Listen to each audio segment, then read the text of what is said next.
ክርስቶስ ትንሣኤ ሙታን በአቢይ ኃይሎ ሥልጣን አሰሮ ለሰይጣን አግዓዞ ለአዳም ሰላም እምይእዜሰ ኮነ ፍስሐ ወሰላም። በስመ አብ ወወልድ ወመንፈስ ቅዱስ አሐዱ አምላክ አሜን።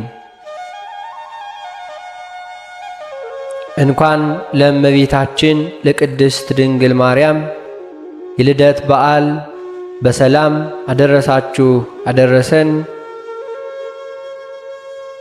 አንድ አምላክ በሚሆን በአብ በወልድ በመንፈስ ቅዱስ ስም እናምናለን፣ ዛሬም ዘወትርም ለዘላለሙ አሜን።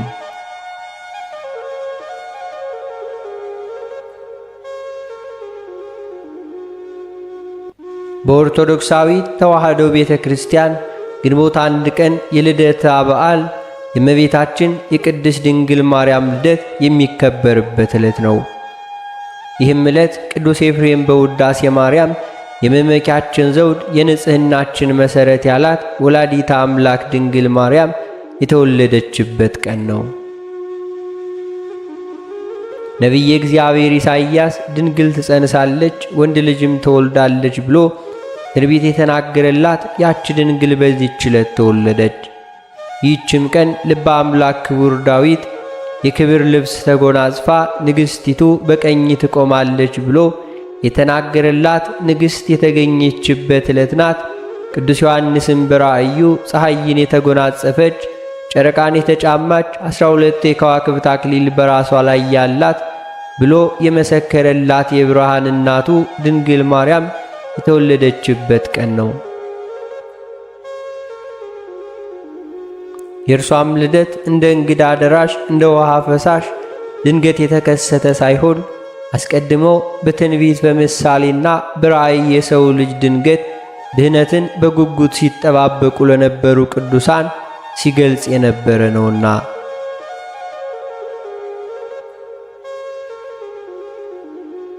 የድንግል ማርያም ልደት በነቢያት አንደበት እንዲህ ነበር። መሠረታቲሃ ውስተ አድባረ ቅዱሳን፣ መሠረቶቿ በተቀደሱ ተራሮች ናቸው። እግዚአብሔር የዝማሬና የትንቢት ጸጋ ያበዛለት ክቡር ዳዊት ስለ እመቤታችን ስለ ቅድስት ድንግል ማርያም ሥርወ ልደት አስቀድሞ በመንፈስ ቅዱስ መነጸርነት ተገልጾለት መሠረታቲሃ ውስተ አድባረ ቅዱሳን፣ መሠረቶቿ በተቀደሱ ተራሮች ናቸው በማለት ስለ እርሷ ትንቢት ተናግሯል።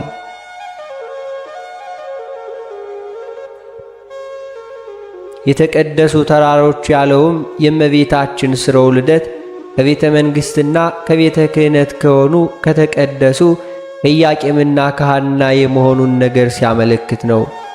ይህንን ትንቢትና እውነታውን የእመቤታችን የትውልድ ሐረግ ስናሰማ ቤተ ክርስቲያን የእመቤታችን ማርያም ትውልዷ በአባቷ በኩል ከንጉሡ ከዳዊት ወገን ነው፣ በእናቷ በኩል ከካህናቱ ከአሮን ወገን ነው፣ የአባቷም ስም ኢያቄም ነው፣ የእናቷም ስም ሐና ነው ብላ ታስተምረናለች።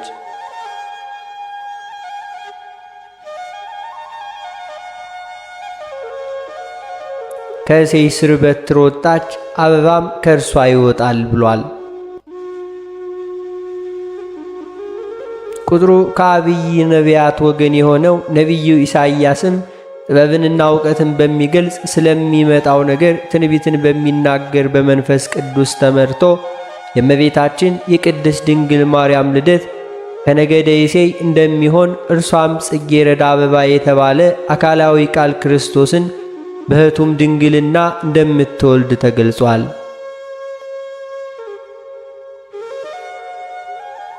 ከእሴይ ሥር በትር ትወጣለች አበባም ከእርሷ ይወጣል በማለት ታላቅ ትንቢትን ተናግሮ ነበር። ይህችም በትርም ከእሴይ ዘር የተገኘች በዚሁም ዕለት ነውና ልደቷን በታላቅ ድምቀት እናከብራለን። ይህንንም መሠረት በማድረግ ሊቁ ቅዱስ ኤፍሬም መልካሟ ርግብ ማርያም ሆይ ደስ ይበልሽ፣ ከእሴይ ሥር የተገኘሽ ማዛሽ ያማረ አበባ አንቺ ነሽ በማለት በውዳሴ አመስግኗታል። በአባቶችሽ ፈንታ ልጆችሽ ተወለዱ የተባለውን የአባታችን ልጆች ሁሉ እኛም እንዲሁ እያልን እናመሰግናለን።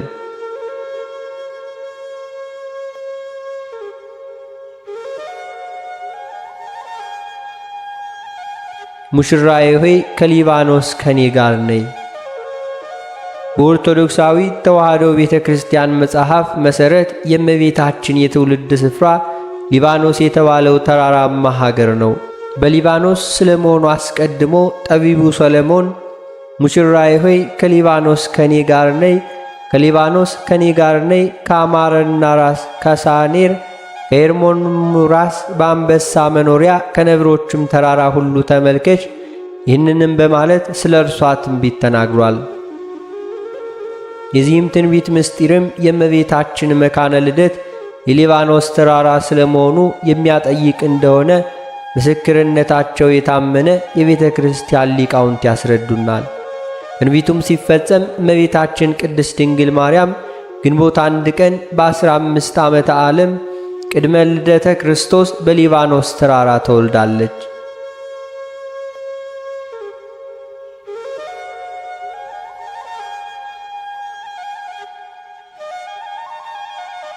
ኢትዮጵያዊ ቄርሎስ የተባለው የነገረ ማርያም ሊቅ አባ ጊዮርጊስ ዘጋስጫ እመቤታችን በሊባኖስ እንደምትወለድ አስቀድሞ ሰሎሞን የተናገረውን ቃል መፈጸሙን ሲገልጽ የአናብስት ልጅ አልኩሽ፣ ሰሎሞንም እንዲህ ሲል እንደተናገረ ሙሽራዬ ሆይ ከሊባኖስ ተራራ ነይ፣ ከአንበሶቹም ጉድጓድ ወጥተሽ ነይ፣ ከምርጥ የነገድነት የተነሳ ከሚመካ ወገን የመወለድሽ ዜና እጅግ ግሩም ነው በማለት እርሷ መስጥሮታል። እመቤታችንም በሊባኖስ ተራራ እንድትወለድ ምክንያት የሆነ በማኅፀን ሳለች የአርባናን ልጅ ዓይን በማብራቷና የሳሚናስ የሚባል የጦሊቅ ልጅ ከሞት በማስነሳቷ አይሁድ በቅናት ተነሳስተውባቸው ስለነበር ሐናና ኢያቄም ወደ ሊባኖስ ተራራ እንዲሄዱ ታላቁ መልአክ ቅዱስ ገብርኤል ለኢያቄም ተገልጾ ስለነገረው እንደሆነ የቤተ ክርስቲያን መጽሐፍ ያስረዱናል።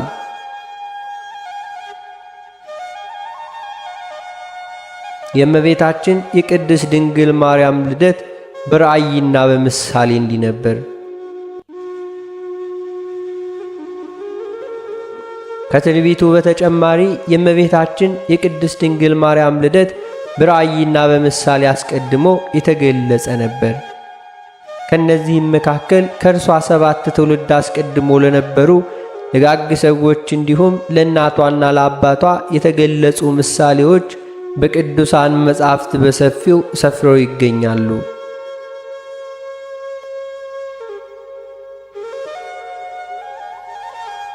ሰባተኛይቱን ቦሳ ጨረቃን ስትወልድ ጨረቃዋ ደግሞ ፀሐይን ስትወልድ አየው።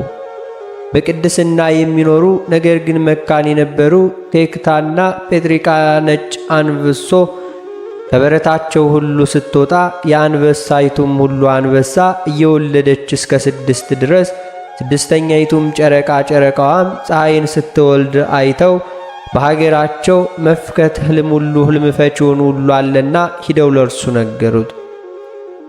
ደግ ልጅ ተወልዳላችሁ፣ ጨረቃይቱ ከፍጡራን በላይ የምትወልድ ልጅ ተወልዳለች። የፀሐይ ነገር ግን አልተገኘላትም፣ አልተገለጸልኝም፣ እንደ ነቢይና እንደ ንጉሥ ያለ ይሆናል አላቸው። እነርሱም ያን ጊዜ ተረጉምልናል ብለው ሄዱ። ከዚያም በሄዱ በኋላ ልጅ ወለዱ። ስሟንም የተሳልኩትን አገኘው የተመኘውትን አገኘው ሲል የሄሜን አላት። የሄሜንም ዴርቃዴን ወለደች። ዴርቃዴም ቶናን፣ ቶናም ሲካርን፣ ሲካርም ሄርሜላን፣ ሄርሜላም ሐናን ወለደቻት። ሐና ለአካለ መጠን ስትደርስ ከቤተ ይሁዳ የተወለደ ኢያቄም ለሚባል ደግ ሰው አጋባት። ከኢያቄምና ከሐና በጨረቃ የተመሰለች ድንግል ማርያም ተወለደች።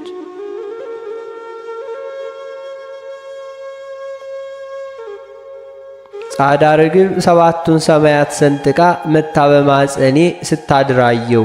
የቅድስት ሐና ትንቢት ነበር። ኢያቄምና ሐና መካን ስለነበሩ እግዚአብሔር አምላክ ልጅ ይሰጣቸው ዘንድ ጸልየው ሲሰጣቸው መልሰውም ለእርሱ እንደሚሰጡት ስለትን ተስለው ነበር።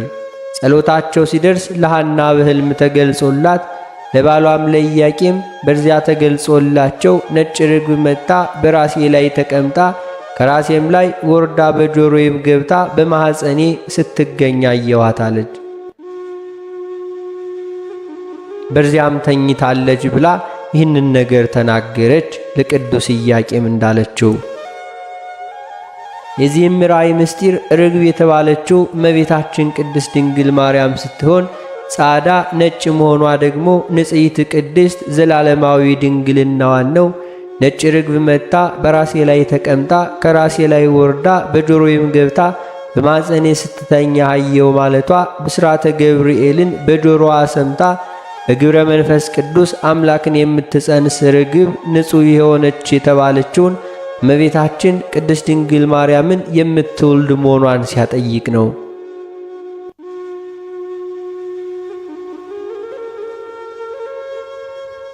በሁለተኛም የቅዱስ ኢያቄም ትንቢት ከሰባተኛዋ ሰማይ ነጭ ወፍ ወርዳ በዚያም በራሴ ላይ ስትቀመጥ አየሁ አለ። በተመሳሳይ ኢያቄምን በሕልም ያየውን ለባለቤቱ ለሐና ነገራት። ሰባቱ ሰማይም እንደ መጋረጃ ተገልጠው ከላይ ሰማይ ነጭ ወፍ ወርዳ በራሴ ላይ ሁሉ ስትቀመጥ አየሁ ብሎ በሕልሙ የተገለጸለትን ነግሯታል። የዚህም ራእይ ምስጢሩ ወፍ የተባለችው አካላዊ ቃል ኢየሱስ ክርስቶስ ሲሆን ነጭነቱ ንጹሕ ባህሪ ነው። ኢያቄም ከላይ ከራሴ ወርዶ ላይ ሲቀመጥ አየሁ ማለቱ የኢያቄምን ባህሪ እንደሚያደርግ የሚያጠይቅ ሲሆን ሰባተኛይቱ ሰማይ የተባለችው የጌታችን ልዩ ባህሪው ምዕሉነቱ፣ ስፋቱ፣ ርቀቱ፣ ልዕልናውና እበዩ መንግሥቱ ናቸው።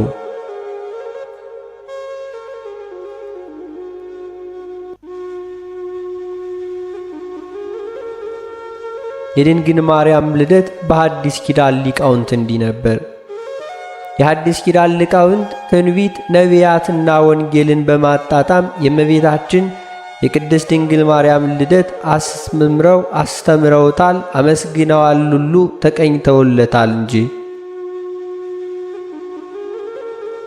የእርሷን ልደት እጅግ ብዙ ሊቃውንት በስፋት በጥልቀት ሁሉ ያመሰጠሩት ሲሆን ለምሳሌ ያህል የሚከተሉትን እንመለከታለን። ማርያምስ ከጥንት ጀምሮ በአዳም ባሕርይ ውስጥ እንደ ነጭ እንደ ዕንቁ ሁሉ ታበራለች ብሏል ሊቁ ቅዱስ ያሬድ።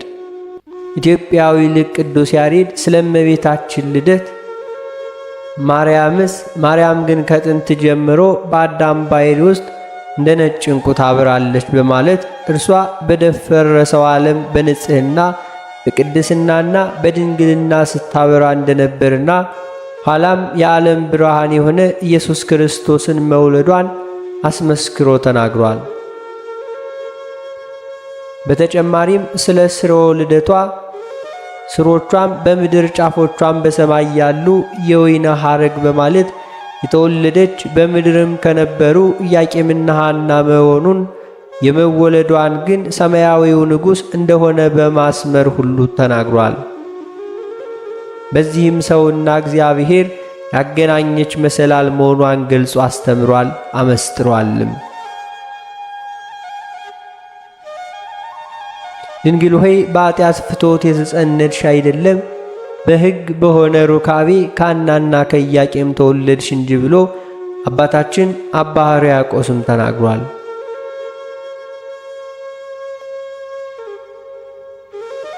የብንሳው ሊቀ ጳጳስ አባ ሕርያቆስ በቅዳሴ ማርያም ላይ ድንግል ሆይ በኃጢአት ፍትወት የተጸነስሽ አይደለም፣ በሕግ በሆነ ሩካቤ ከሐናና ከኢያቄም ተወለድሽ እንጂ በማለት የእመቤታችን ማርያም ጽንሰትና ልደት እንዴትስ እንደነበር በድርሰቱ አስፍሮታል። ትውልድ ሁሉ ብፁዕት የሚላት የሁላችን እናት ድንግል ማርያም በሕግ በሆነ ሩካቤ ከሐናና ከኢያቄም ነሐሴ 7 ቀን ተጸንሳ ከ9 ወር ከ5 ቀን በኋላ ግንቦት 1 ቀን ተወልዳለች። እርሷም ስትጸነስ ጀምሮ መንፈስ ቅዱስ ከጥንት አብሶ ጠብቋታል፣ አበሳውን ሁሉ አልነካትም። ይህንንም ነቢየ እግዚአብሔር ኢሳይያስ በኃጢአት በተከበበ መርገም ሁሉ በሞላበት ዓለም ውስጥ ከኃጢአት ከበደል ርቃ ተለይታ እንደ ጌዴዎን ጸምር በንጽሕና የተገኘች ንጽሕት ዘር መሆኗን ሲያስረዳ የሰራዊት ጌታ እግዚአብሔር ዘርን ባያስቀርልን ኑሮ እንደ ሰዶም በሆን ነበር፣ እንደ ገሞራም በመሰልን ነበር በማለት በትንቢቱ ተናግሯል።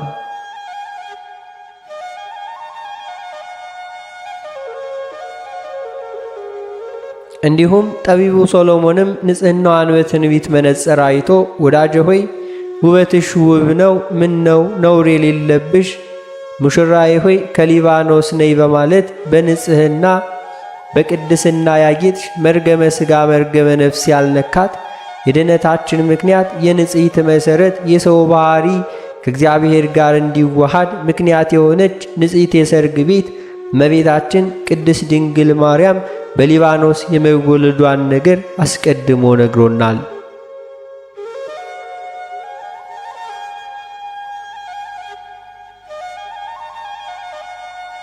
ይህች ዕለት ትልቅ ሕንፃ የታነጸበትና ፍጡር ሁሉ የፈጣሪ ማደሪያ ለመሆን የተዘጋጀችባት ዕለት ናት ሲል ቅዱስ እንድርያስ ተናግሯል። የቀርጤሱ ቅዱስ እንድርያስ የከበረ የሆነውን ስለ እመቤታችን ቅድስት ድንግል ማርያም ልደት ታላቅነት ይህ ባህል በአዲስና በብሉይ ኪዳን መካከለኛ መገኛ ሆኗል። ምሳሌዎቹም በእውነት አሮጌውን በአዲስ ቃል ኪዳን ሁሉ ተተኩ። ፍጥረት ሁሉ በደስታ ይዘምራል፣ የዚህም ቀን ደስታን ሁሉ ይካፈላል። ይህም ዕለት ጌታ መቅደሱን የሠራበት ዕለት ነው። ይህም ዕለት ትልቅ ሕንፃ የታነጸበትና ፍጡር የፈጣሪ ማደሪያ ለመሆን የተዘጋጀበት ነው በማለት በታላቅ ቃል ገልጾታል። በእውነት የእርሷ ልደት የልዑል ማደሪያ በመቅደስ የተሠራበት ዕለት ነውና ሁላችንም እናከብረዋለን። በዚህም ዕለት የወን ፍስሐ ኮነ በእንተ ልደታ ለማርያም፣ እነሆ ዛሬ በእመቤታችን ልደት ደስታ ሆነ እያልን እንዘምራለን። ይህችን የልዑል ማደሪያ እናቷ ሐናና አባቷ ኢያቄምም በእጅጉ ተደስተው በተወለደች በ8ኛው ቀኗ ስሟን ማርያም ብለው ሰይመውታል።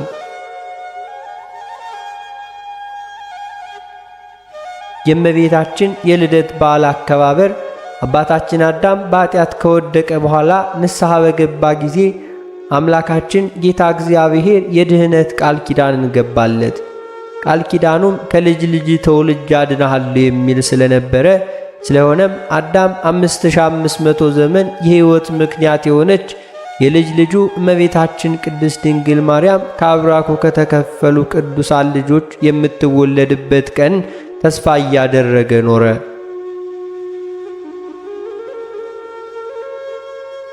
የእመቤታችንን የቅድስት ድንግል ማርያም የመወለዷን ዜና ተስፋ በማድረግ ሴት ይላት የነበረው ሚስቱን ሔዋንን በእመቤታችን ምሳሌነት ሔዋን የሕያዋን ሁሉ እናት ብሎ ሰየማት። ዳግማዊ አዳም የተባለ ክርስቶስም የአዳምን ተስፋ በመስቀል ላይ በመፈጸም ጊዜ እውነተኛዋ ሔዋን ዳግሚት አማናዊት ሔዋንን ድንግል ማርያም በዮሐንስ ወንጌሉ በዚያም በበኩሉ ለሕያዋን ሁሉ ምእመናን ሁሉ እናት አድርጎ ሰጠ እንጂ። ይህንንም የከበረ ምስጢር የማይረዳ ክርስቲያን እንዴት ሁሉ ያሳዝናል! እኛ ኦርቶዶክሳዊ ክርስቲያኖች ግን የቀዳማዊ አባታችንን የአዳምን እንዲሁም በዳግም ተፈጥሮ ያከበረንን ዳግማዊ አዳም የተባለ የጌታችን የመድኃኒታችን የኢየሱስ ክርስቶስን ቃል ተቀብለን የሕያዋን ሁሉ እናት ድንግል ማርያምን በልደቷ በፍጹም እርሷን እናከብራታለን። ከተወደደ ልጇ ምሕረትን ትለምንልን ዘንድ ወደ እርሷ እንማልዳለን እናንጋጥጣለንም።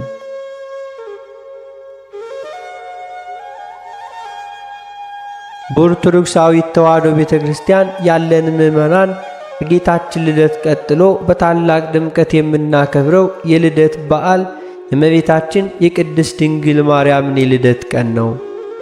ስለ ቅዱስ ዮሐንስ በመወለዱ ብዙ ደስ ይላቸዋል ከተባለው የድንግል ማርያም ልደት ምንኛ የሚያስደስት ሆነ!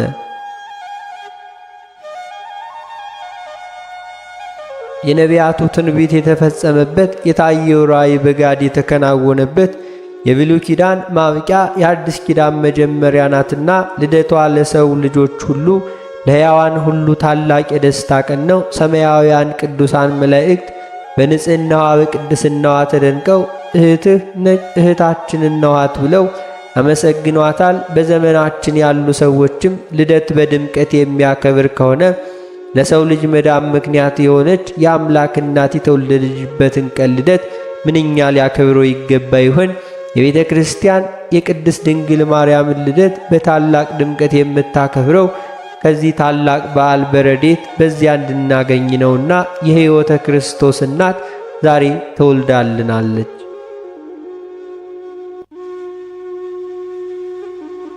በኦርቶዶክሳዊት ተዋሕዶ ቤተ ክርስቲያን ትውፊት መሠረት ሐናና ኢያቄም ከአይሁድ ለማምለጥ ተሰደው በአድባረ ሊባኖስ ስር እመቤታችንን ወለዱ። በወቅቱ ከቤቱ ሁሉ የወጡ ለመሸሽ ሁሉ ነበርና ስንቅ ስላልያዙ ምግባቸው በዚያም ነበረ። ይህን ትውፊት በመያዝ የበዓሉ ከቤት ውጭ ሁሉ ንፍሮ እየበላን እናከብረዋለን። ነገር ግን በበጎ ነገሮች ሁሉ ሰብሰብ ብለን ዓላማውን ማስፈጸም የሚያስፈልግ ሲሆን ዲያብሎስ በማሰር መካከል ሁሉ መርዝን ሁሉ ከሚረጭባቸው መንፈሳዊ በዓላት አንዱ የግንቦት ልደታ የእመቤታችን የቅድስት ድንግል ማርያም በዓል ነው።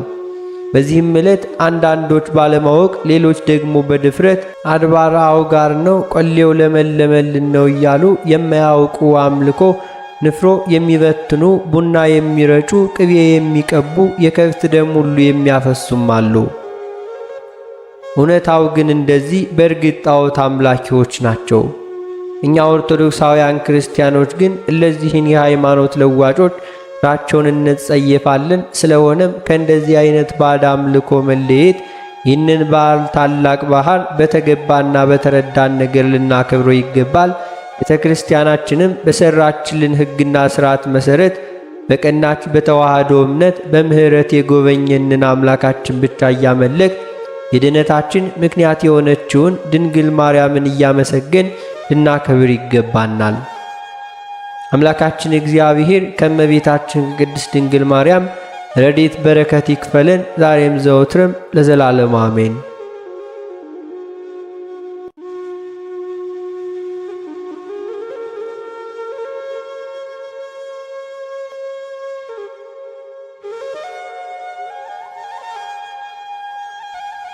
የእመቤታችን የቅድስት ድንግል ማርያም የልደቷን ታምር የሚናገር መጽሐፊ ነው።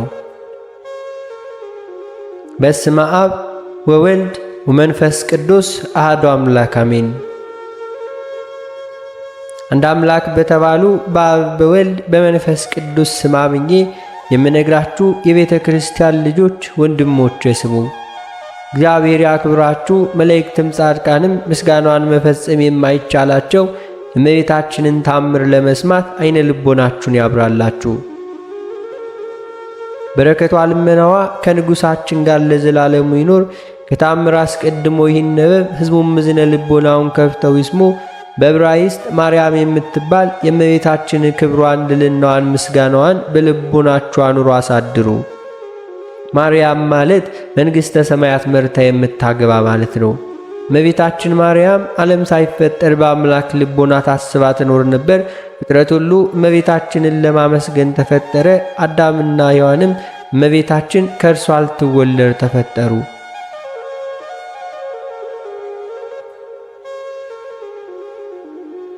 አዳምም እመቤታችን ማርያም ከእርሷ አብራክ እንድትከፈል ከሔዋንም ማፀን እንድትወለድ አውቆ ሔዋንን ሕይወት የነሽላት ነበር። የእመቤታችን ክብሯም ምስጋናዋም ሁሉ ተጽፎ ቢሆን ምን ብራና በቻለው ነበር። ሊሰማውስ የሚቻለው ምን ጆሮ ነው? ሊወስነውስ የሚቻለው ምን ልብ ነው? አስቦ ሊደርስበት የሚቻለውስ እንደምን ያለ ሕሊና ነው? ነገር ግን የተቻለንን ያህል ከምስጋናዋ ጥቂት እንነግራችኋለን። እመቤታችን ማርያም ከአዳም ጀምሮ እስከ አብርሃምና እስከ ሙሴ ድረስ ትነገር ነበር። ከሙሴ ጀምሮ እስከ እሴይ ልጅ እስከ ዳዊት ድረስም በብዙ ምሳሌ እየታየች ትነገር ነበር። የእመቤታችን ትውልድ በአባቷ በኩል ከንጉሡ ከዳዊት ወገን ነው። በእናቷ በኩል ከሊቀ ካህናቱ ከአሮን ወገን ነው። አባቷም ስም ኢያቄም ነው። የእናቷም ስም ሐና ነው። ሥጋዊ ነገር ከማሰብ መጠበቅ ከአዳም ልጆች ለማንስ ተሰጠው? ኃጢአትን ከማሰብ መጠበቅ ለመላእክትስ እንኳን አልተቻላቸውምና በቀደመ ወራት ያልተሰጣቸውን ሽተው በድለው ከሰማይ ወደ ምድር ወርደዋልና። እንደ እመቤታችን እንደ ማርያም የአብ ማረፊያ የሆነ ማን ነው? እንደ እመቤታችን እንደ ማርያም የወልድስ ማደሪያ የሆነ ማን ነው? እንደ እመቤታችን እንደ ማርያም የመንፈስ ቅዱስ ቤት የሆነ ማን ነው? ለሰው ኃጢአት ሳይሰራ መኖር ይቻለዋልን? ከአራቱም ባሪያት ከተፈጠረ ሰው እመቤታችን በቀር እሳትን የተሸከመ ኃጢአትን ያልሰራ የለም። እመቤታችን ማርያም ከመላእክት ይልቅ ንጽሕት ናት። እመቤታችን ማርያም ከሴቶች ሁሉ ትበልጣለች። የእመቤታችን ማርያም ሐሳብ እንደ አምላክ ሐሳብ ነው። የእመቤታችን ማርያም መልኳ እንደ አምላክ መልክ ነው። የአምላክን መልክ ይመስላል። እመቤታችን ማርያም ንጽሕት በመሆኗ አምላክን እንዲያድርባት አደረገችው። እመቤታችን ማርያም ለአምላክ የደስታ ማደሪያ ሆነችው። እመቤታችን ማርያም አምላክን በድንግልና ወለደችው። እመቤታችን ማርያም በነቢያት ትነገር ነበር። እመቤታችን ማርያም በሐዋርያትም ትነገር ነበር። እመቤታችን ማርያም በፍጥረት አንደበት ሁሉ ትመሰገናለችና የቤተ ክርስቲያን ልጆች አክብሯት። ለእናንተ ለኃጥአን መድኃኒታችሁ ስለሆነች በጎ አገልግሎትም ለሚያገለግላት ዋጋውን ትሰጠዋለች። ሳትጠራጠሩ በፍጹም ልቦናችሁ እመኑባት፣ እርሷ ለእናንተ መድኃኒታችሁ ናትና። በስዕሏም ፊት ስገዱ። ለስዕሏ ያልሰገደ ግን ከቆመበት ይጥፋ። ስም አጠራሩ ማይታወቅ በሰማይ ያሉ መላእክትም ይሁን ይደረግ ይበሉ። ለእመቤታችን ስግደት እንዲገባ 3 ጊዜ ሰግድልሻለሁ። እግዚአብሔር ካንቺ ሰው እንዲወጣ ካንቺ የወጣ እመቤቴ ማርያም ወይ ደስ ይበልሽ ብሎ ዮሐንስ አፈወርቅ በድርሳኑ እንዳመሰግነሽ እኔም አመሰግንሻለሁ። የጠፋ በግ አዳምን የፈለገው ባገኘውም ጊዜ የተሸከመችው እውነተኛ ቸር ጠባቂያችን ክርስቶስ ካንቺ የተወለደ እመቤቴ ማርያም ወይ ደስ ይበልሽ። እግዚአብሔር በደይን ጣላት የሔዋን ጽኑ የሚጎዳ ማሰሪያዋ ባንቺ የተቆረጠላት እመቤቴ ማርያም ወይ ደስ ይበልሽ። እግዚአብሔር በብሩህ ደመና ተጭኖ መጥቶ በማኅፀንሽ አደረ እመቤቴ ማርያም ወይ ደስ ይበልሽ። በቅዱሳን ነቢያት በቅዱሳን መላእክት አድሮ የሚኖር ካንቺ ተወልዶ የተገለጸልን እመቤቴ ማርያም ወይ ደስ ይበልሽ። ከአብ ከመንፈስ ቅዱስ ጋር የምንሰግድለት ቃል የሚባል እግዚአብሔር በአንቺ ባሕሪ ካንቺ ይወለድ ዘንድ የወደደሽ እመቤቴ ማርያም ወይ ደስ ይበልሽ። እኔ ለምእመናን ወንጌልን የማስተምርለት የጌታ እናቱ እመቤቴ ማርያም ወይ ደስ ይበልሽ። ከወለድሽውም በኋላ ማኅተመ ድንግልናሽ እንዳይለወጥ አድርጎ የጠበቀሽን አማኑኤልን የወለድሽ እመቤቴ ማርያም ወይ ደስ ይበልሽ። ማኅተመ ድንግልናሽ ሳይለወጥ ንጉሥ ክርስቶስን የወለድሽ እመቤቴ ማርያም ሆይ ሰላምታ ይገባሻል። ማኅተመ ድንግልናሽ ሳይለወጥ ንጉሥ ክርስቶስን የወለድሽ እመቤቴ ማርያም ሆይ ሰላምታ ይገባሻል። ልዩ መድኃኒታችን በመውለድሽ እናትም አገልጋይም ተብለሻልና እግዚአብሔር ባሕርሽም ባሕሪ አድርጎ ባለሟልነትን አግኝተሻልና እመቤቴ ማርያም ሆይ ሰላምታ ይገባሻል። እኛ ከምንወደው እርሱም ከሚወደን ልጅሽ ኃጢአታችንን ያስተሰርይልን ዘንድ ለምኝልን።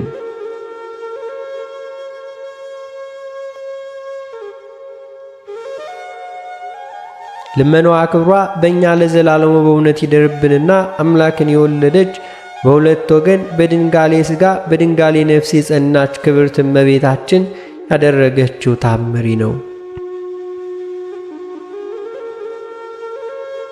ከካህናት ወገን የምትሆን ሐና የምትባል ሚስት ያገባ ኢያቄም የሚባል ከነገደ ይሁዳ የተወለደ አንድ ሰው ነበረ። ሁለቱም እግዚአብሔርን የሚወዱ እግዚአብሔርም የሚወዳቸው ደጋጎች ነበሩ። እግዚአብሔር በሠራው ሕግም ጸንተው ይኖሩ ነበር።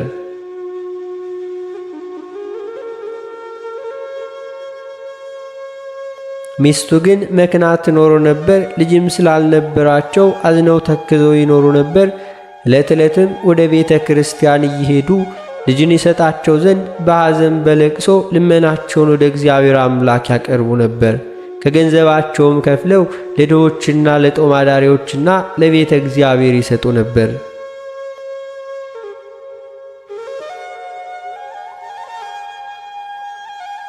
እግዚአብሔርም ልጅ በመስጠት ልመናቸውን ይቀበላቸው ዘንድ ይደረግልናል በማለት ተስፋ ጸንተው ይኖሩ ነበር። ከዕለታት አንድ ቀንም ሐና ሚስቱና ኢያቄም ወጥተው ወደ ተክል ቦታ ውስጥም ገቡ።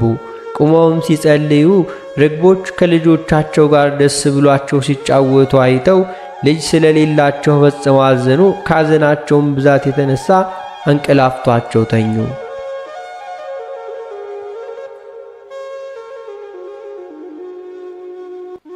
ሐናም ተኝታ ሳለች በባሏ በኢያቄም እጅ በትር እንደተያዘች ያችን በትር አበባ አፍርታ አየች። ሁለተኛም እርሱ በሐና እጅ ከፍሬ ሁሉ የሚበልጥ የሚደርስበት የሌለው የሚጣፍጥ መልካም ፍሬ ተይዞ አየ። ሁለቱም ከእንቅልፋቸውን በነቁ ጊዜ ደስ አላቸው። በመኝታቸው ስላዩት ነገር እርስ በርሳቸው ተነጋገሩ፣ እግዚአብሔር አምላክንም አመሰገኑ።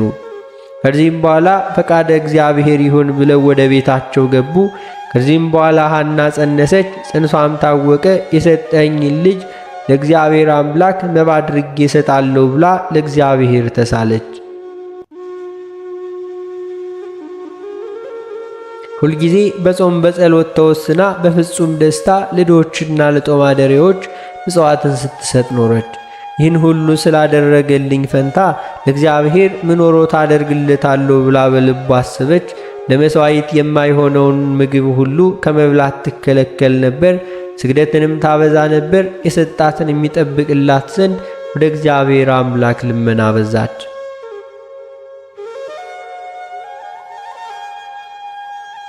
እነሆ ከ6 ወርም በኋላ የሐና ጽንሷ ታወቀ። የዘመዶቿ ወገኖች የባሏም ዘመዶች በሰሙ ጊዜ ወደ እርሷ መጥተው የጽንስሽን ዘመን ካለፈ በኋላ ካንቺ የተደረገው የምንሰማው ነገር ምንድነው? አሏት። መጽነሷን የሚያዩ ዘንድ ማኅፀኗን ሁሉ ዳሰሱ። ዓይኗ የታወረ ከክብርት ሐና እናቶች ዘመዶች ወገን የ40 ልጅ የምትሆን አንዲት ሴት ነበረች። ምንም ሳታውቅ ዓይኖቿን በዳሰሰች ጊዜ ፈጥና ዳነች። ብፅዕት ሐና ሆይ ብፅዕት ይገባሻል አለቻት። ዓለም ከተፈጠረ ጀምሮ እንዳንቺ በማኅፀኑ የዕውራንን ዓይን የሚያበራ የለምና ዘመዶቿም ሰገዱላት። ብፅዕት ሐና ከአጥቢያ ኮከብ ፀሐይ እንዲከብር በእርሳቸው ላይ ሁሉ ከበረች።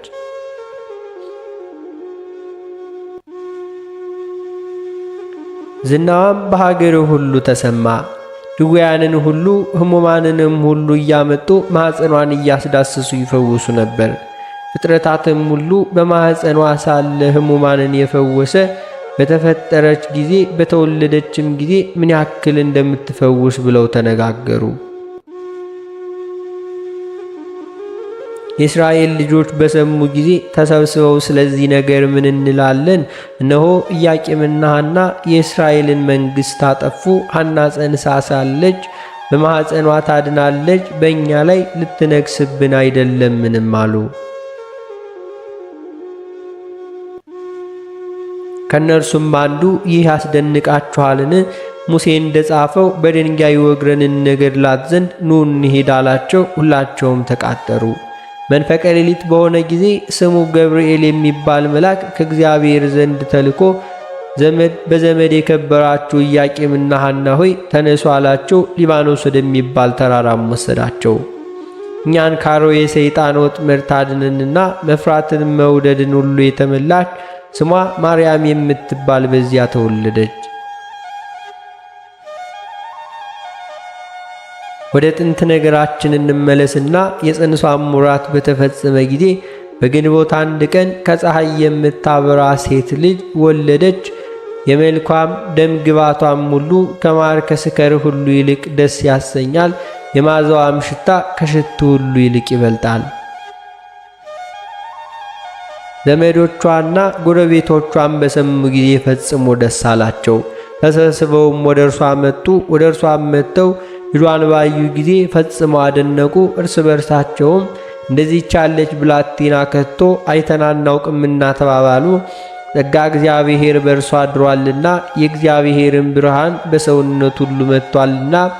ኢያቄምና ከሐና ጋር ሁሉ ደስ እያላቸው የእግዚአብሔርን ቸርነት እየተናገሩ 7 ቀን በዚያ ተቀመጡ።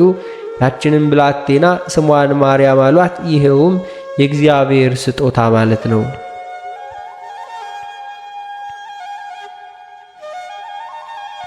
ሰባቱን ቀን በፈጸሙ ጊዜ ወደ ቤታቸው ሁሉ ገቡ። ኢያቄምና ሐናም ልጃቸውን ማርያምን ሊያሳድጉና ስለ ልጃቸውም ሁሉ ለእርሳቸው ስላደረገላቸው ሁሉ እግዚአብሔርን ፈጽሞ ሲያመሰግኑ 3 ዓመት ኖሩ። በጾም በጸሎትም ተወስነው ለድሆችና ለጦም አዳሪዎች ምጽዋትን እየሰጡ በጎ ሥራ መስራትን ሁሉ አበዙ። ልጃቸውን ማርያምን በንጽሕና ሲያሳድጓት 3 ዓመት በተፈጸመ ጊዜ ሐና ባሏን ኢያቄምን ወንድሜ ሆይ ልጃችንን ለእግዚአብሔር ብፅዓት አድርገን እንድንሰጥ ልጃችን ቤተ እግዚአብሔር እንድታገለግል ነው ተሳልነው ብላ በዚህ ዓለም ከኛ ጋር ልታገለግል እንዳልተሳልን አስባለችው። ኢያቄምም ይህንን ነገር ከሚስቱ ከሐና በሰማ ጊዜ ለመንገድ የሚሆን ስንቅና ለቤተ እግዚአብሔር የሚሆን መባ ሁሉ አዘጋጀ። ቤተሰቦቻቸውን ባልንጀሮቻቸውንና ዘመዶቹን ሁሉ ጠሩ። ልጃቸውን ይዘው ሂደው ወደ ቤተ እግዚአብሔር ወደ ቤተ መቅደስ አስገቧት። ካህናቱም በቤተ መቅደስ ያሉ ሁሉ በሰሙ ጊዜ እርሷን ለመቀበል ወጥተው መንፈሳዊ ሰላምታ ሰጧቸው። ኢያቄምና ሚስቱ ሐና ልጃቸውን ማርያምን አመሰገኗቸው።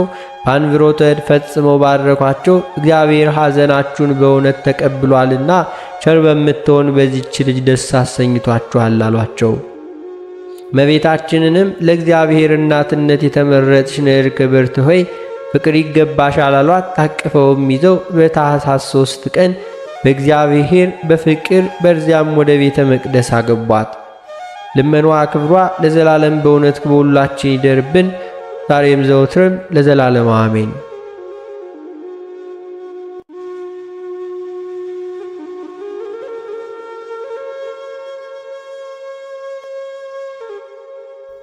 በግንቦት 1 ቀን የሚነበብ ስንክሳር። በስመ አብ ወወልድ ወመንፈስ ቅዱስ አሐዱ አምላክ አሜን። አንድ አምላክ በሚሆን በአብ በወልድ በመንፈስ ቅዱስ ስም የተባረከ የግንቦት ወር መዓልቱ 14 ሰዓት ነው፣ ከዚህም ይጨምራል። በግንቦት 1 በዚች ቀን አምላክን የወለደች እመቤታችን ቅድስት ድንግል ማርያም ተወለደች። እርሷም ለሰው ሁሉ ወገን ድኅነት የሆነችባት ናትና ከወንዶች ወገን የከበረ አባቷ ስሙ ኢያቄም ከሴቶች ወገንም የከበረች ሚስቱ ሐና ይባላሉ። ሁለቱም ልጅ በማጣት ሲያዝኑ ኖሩ። በዚያም ወራት የመካኖችን መባ ካህናት አይቀበሉም ነበር።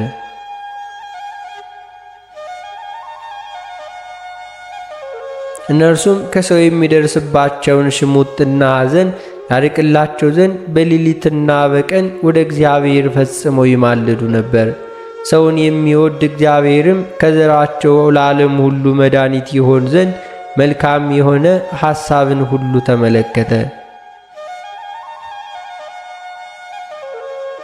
ክቡር ኢያቄምም 40 ቀን እስኪፈጸም በተራራ ውስጥ ቆሞ ሲጸልይ ከእግዚአብሔር የታዘዘ መልአክ ተገለጸለትና ለዓለሙ ሁሉ ድኅነት የሚደረግባት ዘር እንደሚሰጠው አበሰረው። በፍጹም ልቡ አምኖ ከተራራው ወረደ። ለተመሰገነች ሚስቱ ለሐናም ከእግዚአብሔር መልአክ የሰማውን ራእይ ሁሉ ነገራት። ቃሉም እውነት እንደሆነ እርሷም አመነች። ልዑል እግዚአብሔርንም አመሰገኑ። የተመሰገነች ቅድስት ሐናም ከእርሷ የሚወለደውን በዘመኑ ሁሉ ለቤተ እግዚአብሔር አገልጋይ ታደርግ ዘንድ ለእግዚአብሔር ስለትን ተሳለች። ከዚህም በኋላ ይችን የከበረች ሕፃን ጸንሳ ወለደቻት። ስሟንም ማርያም ብላ ሰየመቻት። ትርጓሜውም እመቤት ነው። ደግሞም ሀብትና የእግዚአብሔር ስጦታ ማለት ነው። በእውነት የዓለሙ ሁሉ እመቤት ናት። ሁላችንም በእርሷ ሰማያዊ ሀብት ልጅነትን ያገኘንባት እግዚአብሔር ምስጋና ይሁን። የሥጋና የነፍስ መድኃኒት የሆነች እርሷም እናቱን ሁሉ ለሰጠን በረከቷም ከሁላችን የክርስቲያን ወገኖች ጋር ለዘላለሙ ይኑር አሜን።